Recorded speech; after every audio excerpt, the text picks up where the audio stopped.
دوستوں اور ویورز، کیسے ہیں آپ لوگ؟ جیسا کہ آپ لوگ جانتے ہیں کہ میں یوٹیوب اور فیس بک کے لیے ویڈیوز بناتا ہوں اور شیئر کرتا ہوں۔ آج کے ٹاپک پر جانے سے پہلے آپ لوگوں سے گزارش کرتا ہوں کہ اگر آپ کو میری ویڈیوز پسند آتی ہیں تو مہربانی کر کے لائک ضرور کیجیے اور نیچے سبسکرائب ضرور کیجیے۔ اس سے آپ بآسانی میری ہر نئی کلپ سے واقف ہو سکیں گے اور بذریعہ نوٹیفیکیشن آپ کے ای میل میں میری ہر بار نیوزسٹ ویڈیو پہنچ جائیں گی۔ آج میں آپ کو یہ بتاؤں گا کہ یو ایس کے لیے آپ ٹرانزٹ یا شپ میں کرو کے طور پر کس طرح ویزا حاصل کر سکتے ہیں اور اس کا کیا طریقہ کار ہے۔ سب سے پہلے میں آپ کو اس ویزے کے کنٹینٹس کے بارے میں بتاتا ہوں۔ Overview, qualifications, application items, how to apply, supporting documents. سب سے پہلے میں آپ کو اس ویزے کا اوور ویو بتاتا ہوں۔ اس کو ٹرانزٹ یعنی سی ویزا بھی کہا جاتا ہے۔ کسی بھی غیر ممالک کے باشندے کو فوراً ہی یو ایس کے کسی بھی اسٹیٹ میں سفر کرنا پڑے مجبوراً تو اس کو ٹرانزٹ ویزا لینا ہوگا، لیکن وہ اشخاص جو ویزا ویور پروگرام کے انڈر نہیں آتے وہ اس ویزے کے لیے ایلیجبل ہوں گے، یا وہ اشخاص جو ایسے ممالک سے تعلق رکھتے ہیں جن کا ایگریمنٹ ہوا ہے یو ایس کے ساتھ کہ وہ ان کو یو ایس میں آنے دے سکتے ہیں ویزا کے بغیر، اور وہ اشخاص جو کسی دوست سے ملنے یا صرف سیر و تفریح کے لیے آنا چاہتے ہیں ان کو اس ویزے کے لیے کوالیفائی کرنا ہوگا اور حاصل کر سکتے ہیں، مثلاً B2 ویزا۔ اب میں آپ کو کرو ڈی ویزا کے بارے میں بتاتا ہوں۔ کوئی کرو ممبر جو کہ بحری جہاز یا ہوائی جہاز میں یو ایس میں کام کرنا چاہتا ہے تو اس کے لیے یہ ڈی ویزا درکار ہوتا ہے۔ وہ کرو ممبرز جو کسی ہوائی بحری جہاز کے جن کو یو ایس کے ذریعے ٹرانزٹنگ ملی ہو یا its waters generally use a combination, تو ان کے لیے ٹرانزٹ کرو ویزا C1/D ہوتا ہے یا یہ کہلاتا ہے۔ کچھ کیسز یعنی انڈیویجول کے لیے ڈی ویزا ہوتا ہے۔ ان سب کی فیس ایک ہی ہوتی ہے۔ اب میں آپ کو کوالیفیکیشنز کے بارے میں بتاتا ہوں۔ ٹرانزٹ ویزا کے لیے آپ کو لازماً انٹینٹ پاس کرنا ہوگا یو ایس سے۔ آپ کے آنے اور جانے یعنی ٹرانسپورٹیشن کی ارینجمنٹس، بینک اسٹیٹمنٹ، کسی اور ملک کی طرف سے اجازت نامہ اگر یو ایس سے پاس کر جا رہے ہیں تو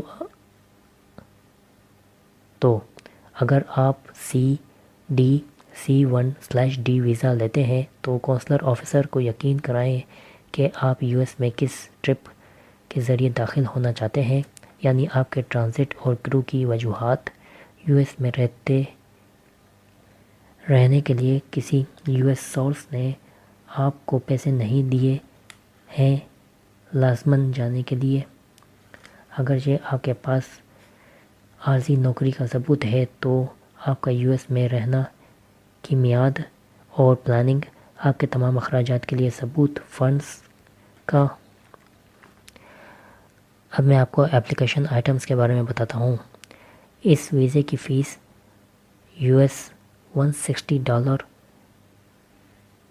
ہوتی ہے۔ آپ کا فارم، پاسپورٹ اور ایک سے زیادہ بندوں کے لیے اپنے پاسپورٹس، 2 عدد تصاویر 2x2 انچز کی۔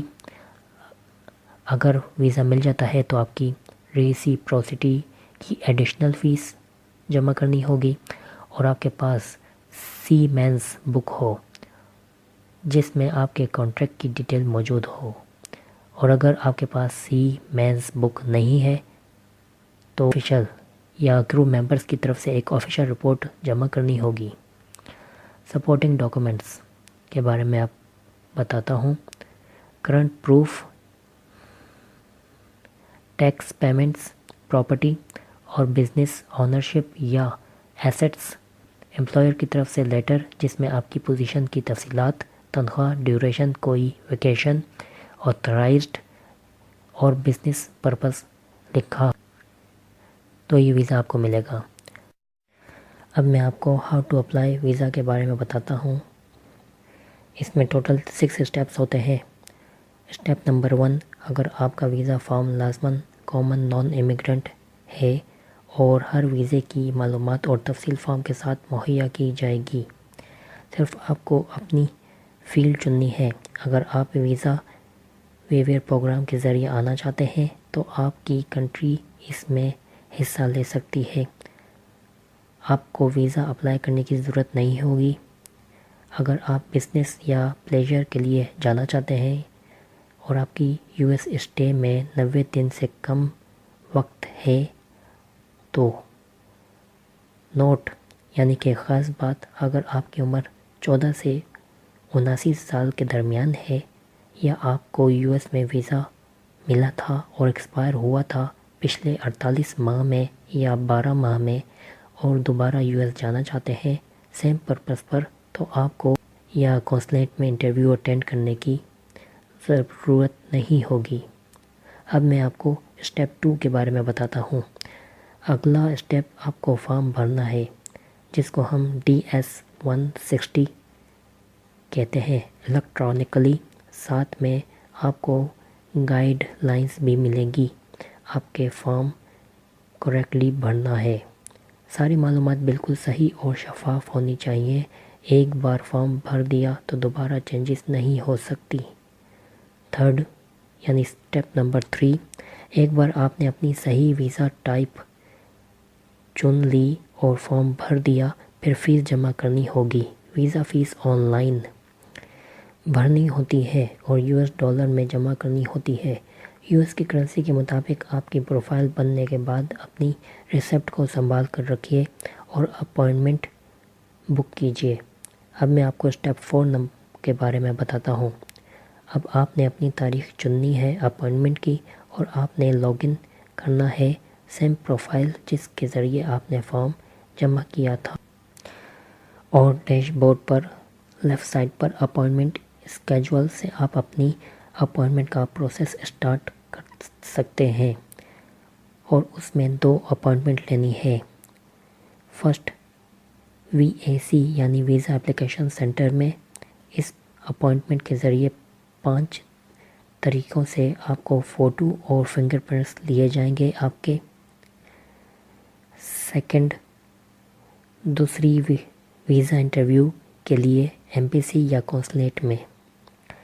اس کے لیے آپ کو 3 چیزیں کی معلومات لازمی دینی ہوگی: آپ کا پاسپورٹ نمبر، فیس کی جمع کرنے کی تاریخ، اور 10 ڈیجٹ بار کوڈ نمبر جو آپ کے DS-160 فارم پر موجود ہوگا۔ جب آپ پروسیس پر جائیں گے تو آپ نے اپنا ویزا ٹائپ اور پرسنل ڈیٹا، کوئی ڈیپینڈنٹ ڈاکومنٹس، ڈیلیوری لوکیشن کی جگہ، ویزا پیمنٹ کی کنفرمیشن اور اپائنٹمنٹ کا دن چننا ہے۔ اب میں آپ کو اسٹیپ نمبر 5 کے بارے میں بتاتا ہوں۔ ویزا اپلیکیشن سینٹر کے لیے آپ نے اپنے ساتھ اپنا پاسپورٹ جس کی ایکسپائری 6 ماہ سے زیادہ ہو۔ سیکنڈ، اگر کوئی اور ڈیپینڈنٹ بھی جانا چاہتا ہے تو اس کا پاسپورٹ اور الگ فارم کے ساتھ سارے ڈاکومنٹس۔ تھرڈ، آپ کا DS یعنی مین اپلیکنٹ کا DS-160 فارم کا کنفرمیشن پیج۔ فورتھ، آپ کی اپائنٹمنٹ کا confirmation page. Fifth, 2 Times pictures with white back ground. اگر بچے کی عمر 14 سال سے کم ہے تو نیٹ پر چیک کر سکتے ہیں کہ تصویر کا سائز کیا ہوگا۔ اب میں آپ کو اسٹیپ نمبر 6 کے بارے میں بتاتا ہوں۔ ویزا اپلیکیشن سینٹر میں جانے کے بعد اور وہاں پر فنگر پرنٹ اور فوٹو مہیا کرنے کے بعد، اس کے بعد آپ نے اپنے ساتھ لے جانے ہوں گے آپ کا اپنا فارم کا کنفرمیشن پیج، آپ کے کرنٹ اور previous expire passports, proof of employment, اگر کوئی ڈیپینڈنٹ ہے یا ساتھ جا رہا ہے اور اس کی عمر 14 سال سے کم ہے تو امپلائمنٹ کا ثبوت صرف پیرنٹ کے لیے ہوگا۔ امید کرتا ہوں کہ آپ کو میری ویڈیو پسند آئی ہوگی. آپ کے لائک کا، سبسکرپشن کا اور نوٹیفیکیشن کا میں منتظر رہوں گا. دوبارہ ملتے ہیں نئے ٹاپک کے ساتھ. دعاؤں میں مجھے یاد رکھیے گا. اللہ حافظ.